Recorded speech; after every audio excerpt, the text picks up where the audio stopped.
Yolande, it's been a really historic visit, this, hasn't it? It has. Just a short visit, only 3 days long, the tour of the Middle East that the Pope is making, but really one with many layers of significance. And what we've seen earlier in the day is this message of interreligious dialogue that he's really been pushing. He went just behind me to the old city of Jerusalem and went there to visit the two most important sites for Muslims, the Al-Aqsa Mosque compound and the Dome of the Rock, and also he went to the Western Wall and said a prayer there. This is the most important place for Jews. And then he's also delivered this message calling on people of all religions to look at each other as brothers and sisters, and has renounced the idea of violence, saying that this should never be committed in the name of God. Now, there is a political aspect to this visit too, of course, and he has been making these political calls through the day. He's just been meeting the Israeli President Shimon Peres, and of course the surprise announcement of this trip was his call for the Palestinian President Mahmoud Abbas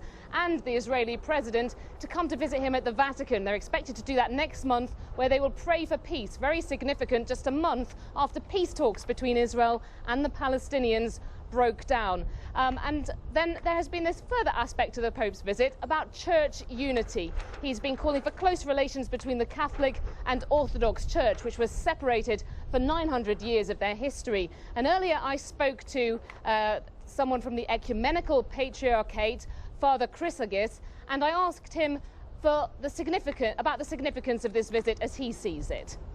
I think this trip has celebrated and been an opportunity for thanksgiving for what's happened over the last 50 years. 50 years ago, it would have been unthinkable for a patriarch and a pope to meet. When the patriarch and the pope met in 1964, it was the first time in 500 years. So that was a fairly seismic moment in the history of the two churches.